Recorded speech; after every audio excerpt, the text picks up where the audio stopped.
Über die letzten paar Werke habe ich in Gottes Wort gelesen, gesehen, wo Saul in seinen Sehen Jonathan dort antworten, dass David nur Saul König wollen soll oder soll. Über Saul und Jonathan hatten sich sehr verschieden darüber regiert. Was will Saul mit David tun? Ja, Weihschafen, nicht? Er will haben, oder wer soll nur am König wollen? Sie sehen Jonathan Krieg. Und als Eltern kann einer das gut verstehen, nicht? Dass einer wird wollen, das ganz Beste für die Kinder haben. Und aber das muss wir das klar sein, dass das nicht Gottes Willen wir für Jonathan, dass er König wollen soll. Und trotzdem ging Saul gegen Gottes Willen und probt David umzubringen. Und als Jonathan der Antwort, dass Saul am Hängeron wir, wird Jonathan dann. Er sieht David dort, ja, und die mögen sich eine Plan rein, die wurden was berät, wo sie dort utfingen würden können, zu sehen, ob Saul wirklich am Anbringen wird werden. Und dort wie es dort, die wissen nicht klar, dass Saul wird nicht abhören, was David dort wir also nehmen sich Aufscheid und David verleiht, er muss fliehen, er muss flüchten von Saul. Und dass wir von der Hirten, wo muss sie haben, der muss eine Wildnis nennen. Und über was glaube ich, wo lange denke ich, dass er eine Wildnis wäre?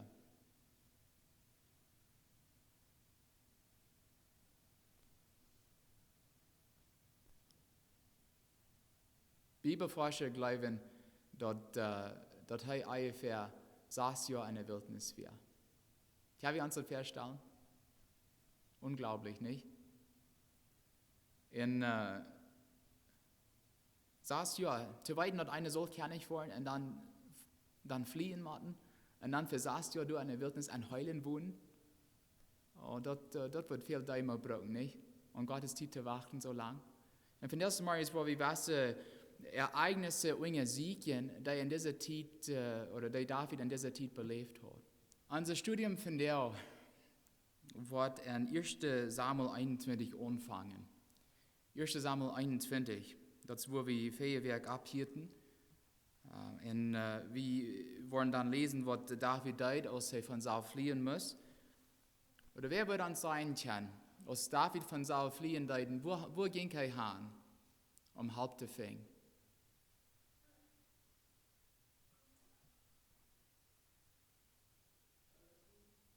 Die Philistinen, das hat die Luther, aber das war wie noch sein. Da ging durch hin, um oder sich zu verstärken. Luther wurde in die Philistinen gehen.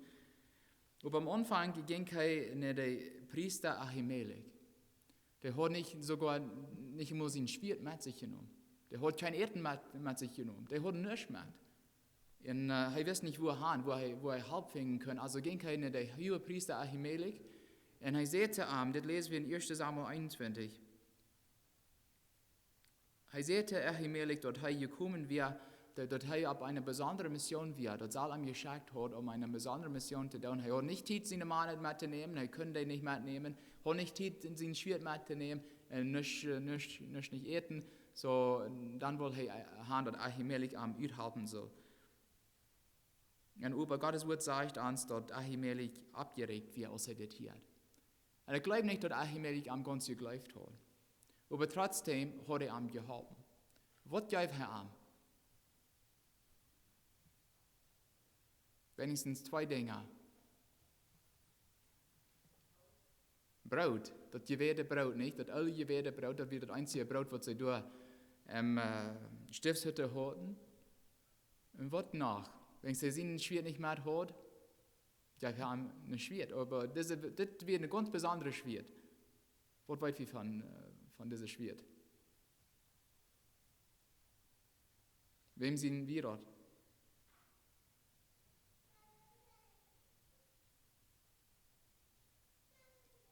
Da wir Goliath sind. Ja? Muss ein riesig großes Schwert gewesen sein. Aber Ahimelech sagt, du brauchst am Arm, das gehört die actually, so den kannst du mitnehmen. So diese 2 Dinge, oder ihr könnt von Ahimelech kriegen. Und über wie weit der David nicht die volle Wahrheit sagt. Und Gottes Wort sagt uns, dass wir einen Mann, ein Edomiter, mit Namen Doeg, und er hat das Ganze beobachtet. Er sah, wo Ahimelech David gehalten hat, und wo ging er damit seinen nur recht?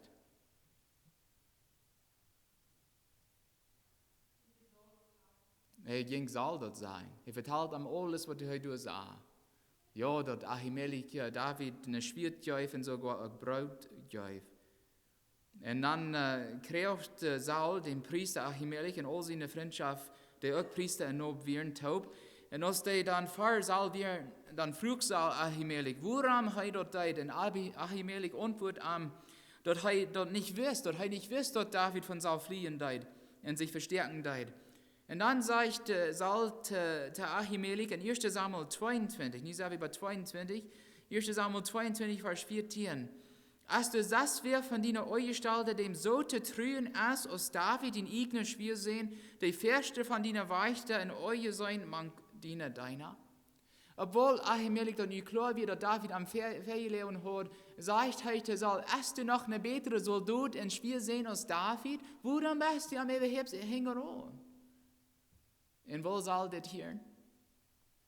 Nicht. Nee, er will das nicht hören. Und deswegen sage ich Gottes Wort an, dann Vers 18. Und der König sagt, du Ahimelech und dein Vater, seine ganze Familie waren für das gestorben. Deine ganze Familie. Und er schickt seine Männer, um die Priester durchzuschlagen. Überdeuten sie dort? Nee, die wollen sich dort nicht. Gegen Gott seine Deiner zu gehen. Und dann frug er Doeg, kriegt diesen Doeg, ob er dort tun wird. Und er dort. Er schlug Ahimelech dort. Und die Bibel sagt, an den Tag schlug er Doeg 85 Männer dort, die den Ephod drüben. So 85 Menschen, Männer, die von dieser Priesterfamilie stammen, schlug Doeg dort für Saul und für die anderen. Und dann sagt er, dass er nicht mit dir zufrieden war. Und dann ging er auch in Nob, der Priester ihrer Stadt, und er schuf durch Männer und Frühes und Kinder und Schautkinder auf. Und auch Rinder und Esels und Schuh, bloß Abiathar, ein von Ahimelech seiner Sehens, kam mit seinem Leben davon. Ein von 85.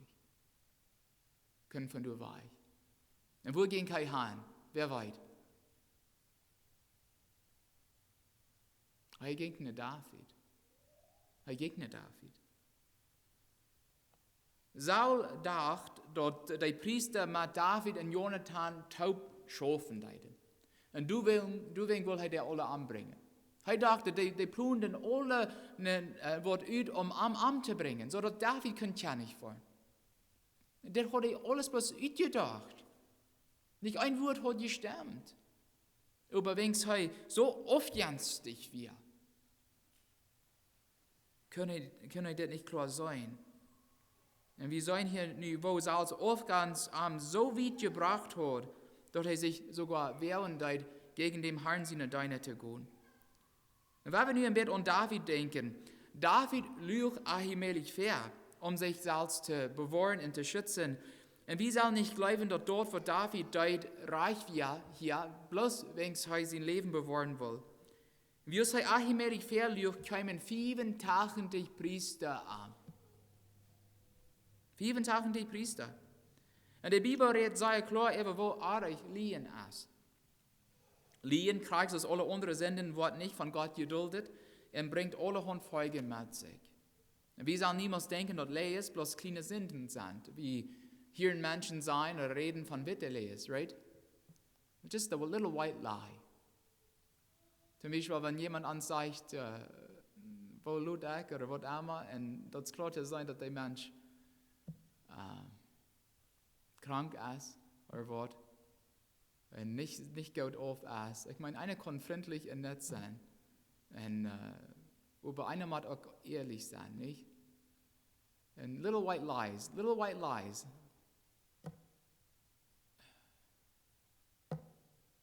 Little white lies, kleine Witte Lehes, sind auch Lehes. Or we hear about half lies, halbe Lehes, nicht? Eine halbe Lie, das ist eine ganze Lie, nicht? Hast du nicht? Kick mal, was Davids Folgen werden. Wenn es heute Ahimelech Fehleon hat, müssen 5 Tage die Priester sterben. Und all die ihre Kinder, und all die ihre Großkinder, die ihre Feu, alles was die haben, muss weg.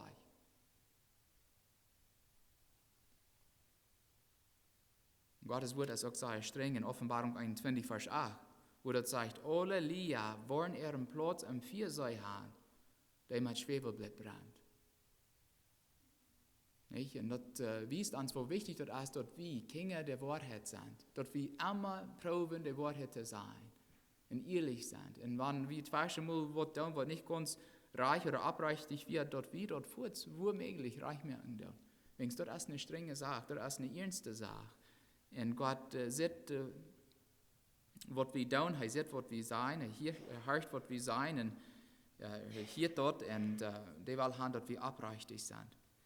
Uns wird in Kapitel 22, Verse 1 und 5 dann gesagt, dass als David Ahimelech verleiht, dann war Davids Familie dort auch an. So nu wisst Davids Familie auch, dass David pflichten muss. Also was deuten die dann? Die nehmen ihre Sachen und gehen durch an, wo David war. Die wissen, dass Saul ihn auch anbringen will. Und dort kommen auch andere Menschen nach David. Gottes Wort sagt, die verjagt werden oder in Schuld gerufen werden oder das nicht zufrieden werden, sie sammeln sich mit David. Und er war ihr Leder.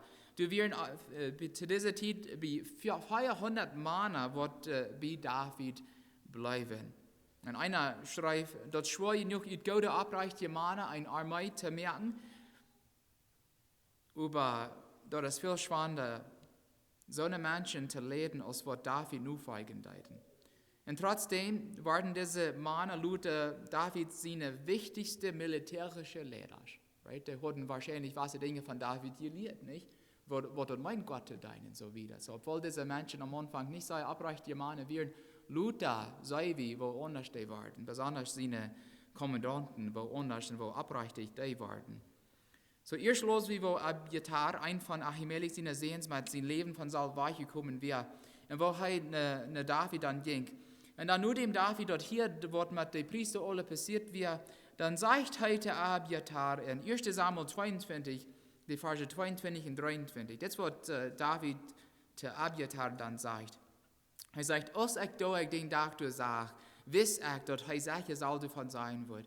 Ich sie schuldig für den Tod von all den Freundschaft. Blieb hier bei mir und ängst dich nicht. Saul, der mein Leben nu steht auch die nu. Wenn du bei mir bleibst, dann wirst du sicher sein. So David seine wir bewiesen ans, dass er seine Schuld und dem, was mit dem Priester passiert, ansah und totjäuf. Und wir lesen nicht, dass David erst Gott freuen deut, als er fliehen muss, was er tun soll, wo er haben soll. Er ging bloß. Er ging bloß und er ging nach Ahimelech.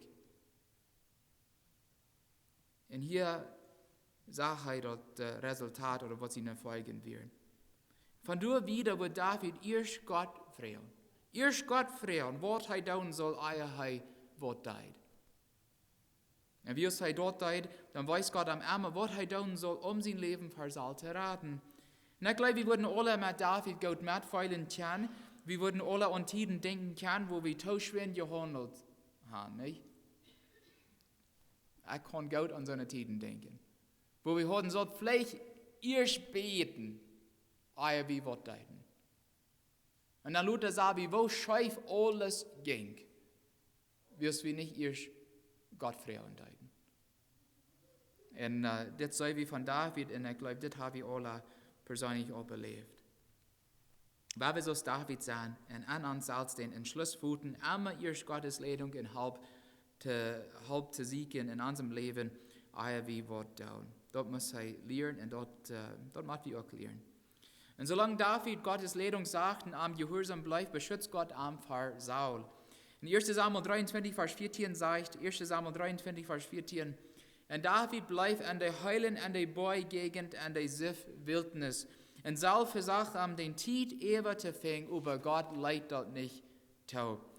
So ein Leben aus der, ja, wie uns das vorstellen? Weil wir 6 Jahre ständig in Gefahr zu sein, von Menschen fliehen. Nicht zu warten, ob einer den nächsten Samaris abstunden wird oder was einem da begegnen wird. Dort muss für einen schwierig gewesen sein, nicht? Schwer gewesen sein. Und Gott sah all das. Und er deed dann was ganz Besonderes für David, am Mordtod zu sprechen. Ich lese für uns 1. Samuel 23, Verse 15 bis 18. In 1. Samuel 23, Verse 15 bis 18. Gottes Wort sagt, David wir bei Horesha in der Sif-Wildnis, als antwortet dort Saul am Sarg dort Leben zu nehmen. Und Jonathan soll sie sehen, käme David in Horesha in Sprüch am Mordtau in Gott seinen Namen. Und er sagt, hat nicht Angst, mein Vater soll, was die mit seiner Macht nie nicht fingen. Du wirst der nächste König in Israel sein, und ich will bei dir sein. Mein Vater soll weitet auch, und sie verschwören sich untereinander vor dem Herrn, dort sie sich wurden treu bleiben. Und David blieb in Horesha, und Jonathan ging nach sein Haus.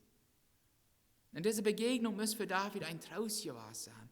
Und dort wird nicht viel Wort, was Jonathan zu ihm redet und sagt, aber dort hat an David was Großes bewirkt.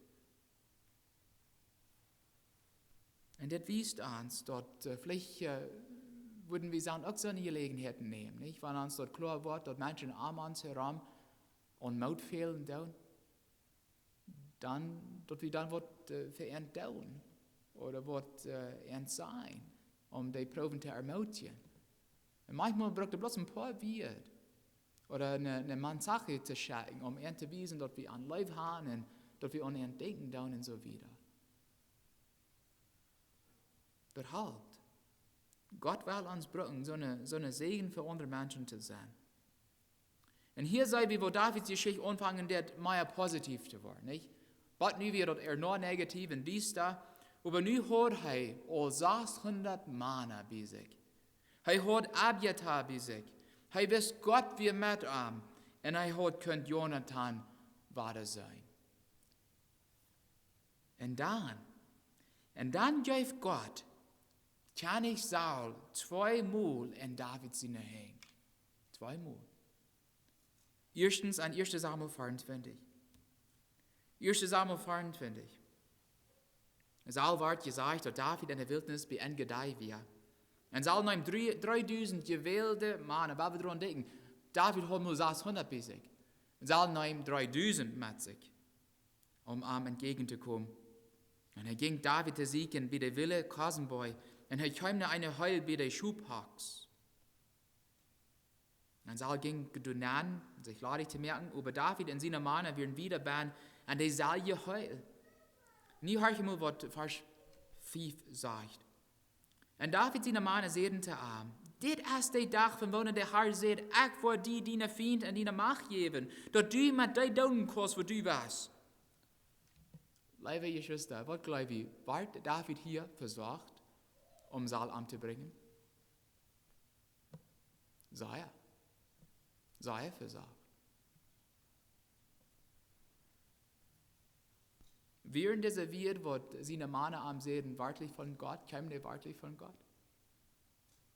Nee, die kämen von Sasua. Das wäre nicht Gottes Willen für ihn. Das wäre eine Versicherung von so tun. Und David wusste, dass Gott ein Tag dem Kern nicht merken wird. Er wusste, deswegen Gott das versprach. Aber er wusste auch, dass Gott Saul gesagt hat und gewählt hat, neu König zu sein. Also wird noch nicht Zeit für König zu sein. In einer schreibt, nicht jede Gelegenheit, die wir kriegen, kommt von Gott.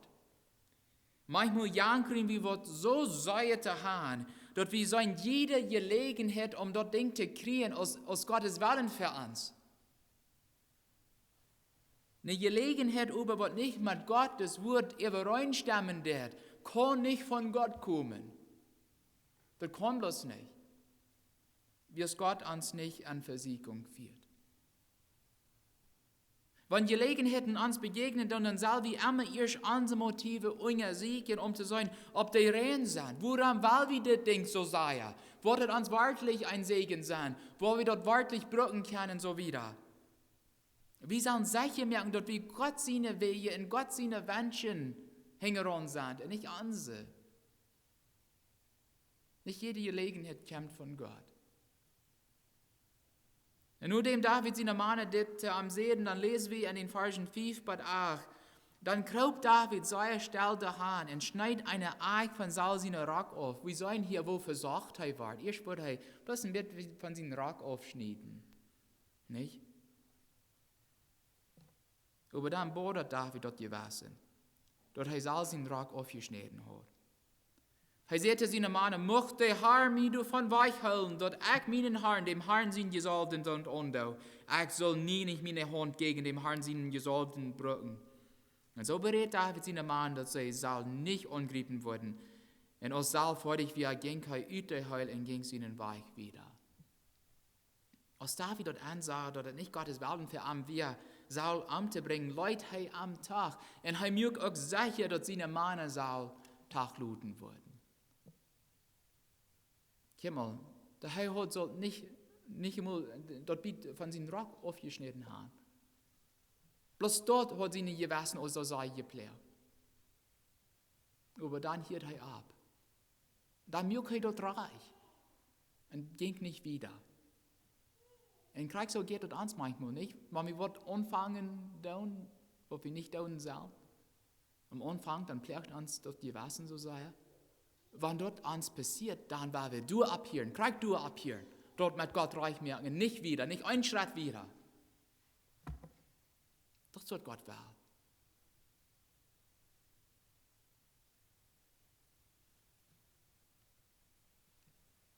Ein ähnliches Ereignis fingen wir in 1. Samuel 26. Das wir uns Anleitungstext.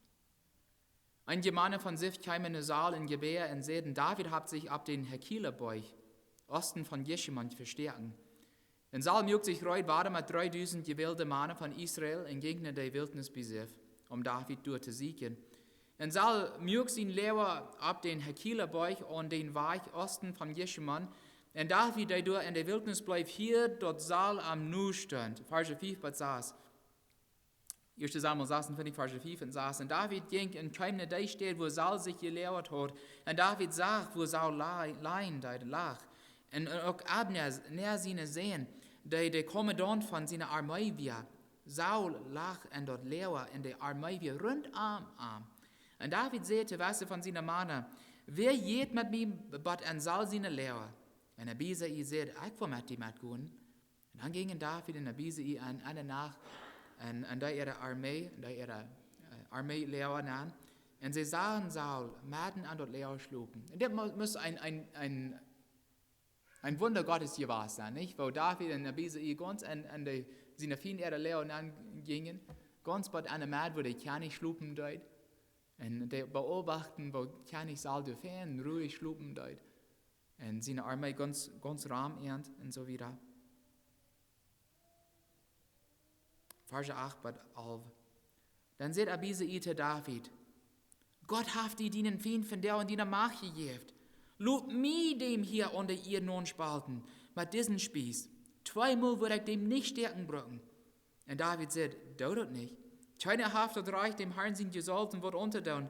Der Jana wird schuldig sein vor dem Herrn. Und David sagt, dort ist so sicher, als der Herr lebt, dort der Herr am Salz wird schluen. Oder sein Tag wird kommen, wo er stirbt. Oder er wird in dem Krieg gehen und durchfallen. Dort soll nicht vor dem Herrn kommen, dort ich meine Hand gegen dem Herrn seinen Gesalten brücken wird. Übernehmen den Spieß und die Wuterkrug, der bei seinem Kopf steht, und dann wollen wir gehen. Liebe Geschwister, das mal lesen wir nicht, dass David wirklich versorgt wird, Saul umzubringen. Das erste Mal, ja, aber wie er diese Versicherungen all besiegt hat, wird für ihn nun leichter. Dafür leichter, die Versicherungen beim zweiten Mal zu überstehen. Es ist nicht gerade so für uns. Und jeder Mensch wird versagt, ich war versagt, ich glaube, wir wurden alle versagt, solange wir Udem an uns haben. Wird so tun niemals abhören, uns zu versichern. Wir wurden alle versagt. Über jede Versicherung, die wir überstehen, merkt uns stärker und hält uns, zukünftige Versicherungen leichter zu überstehen. Ist das nicht so? Ja, wenn wir eine Versicherung haben, wo wir dann nicht stärker, so eine Versicherung leichter das nächste Mal zu überstehen? Ja, so schafft dort. So war wie stärker. David wisst, dass Gott sein Wort halten wird, dass er am kann nicht merken wird. Er muss bloß geduldig sein und auf Gottes Zeit warten. Und wollt ihr, liebe Geschwister, seine eigene Mann sagen und wissen, dass David kann ich sagen, niemals totschlagen wird. Du wegen früh Abisa idet mal, lob mir dort down, wenn die dort nicht das, lob mir dort down. Und David sagt, ich hab keinen Weg, ich wasch dort down. Ich war dort nicht down und die wasch auch nicht. So forst wir hei. Und das. Und als all dort antwort, wo David sein Leben verschont hat, sagt er zu David, Vers 21, nu ist mir dort klar, dass du König worden warst, und dass das Reich von Israel durch deine Macht wird stark war. Das ist, was Salte ansieht. David hat es nicht leicht, liebe Geschwister, an den Jahren, wo er sich für Saul eine Wildnis verstärken muss. Am Anfang, als er Saul verleiht David sich auf seine eigenen Bemühungen und Fähigkeiten, wird große Schulden mit sich gebracht. Er muss lernen, was es meint, auf Gott in seiner Zeit zu vertrauen. Gottes Zeit ist nicht unsere Zeit, wir wollen dort, wo wir wollen, weil wir von der haben, nicht mal. Bei unsere Kinder sind besonders so. Wenn wir irgendwas sein, was noch kommen soll, dort wollen sie nicht vorzahlen. Und als Eltern sind wir nicht viel besser. Wenn wir was sagen, jankern, dort wollen wir von der. Und Gott sagt, ja, ich will dir dort geben, aber nicht von der. Und wir fragen, wenn er Gott, wenn er, da wird kommen. Meine Wege sind nicht deine Wege, mein Zeit ist nicht dein Zeit. Wach, sie geduldig, ja. Blieb siegreich über die Versiegungen, dann war je alle, dann war wir als Kinder Gottes alle ans Krauen am jüngsten Tag kriegen. Kriegst du es, David? Mach Gott ans Halben. Amen.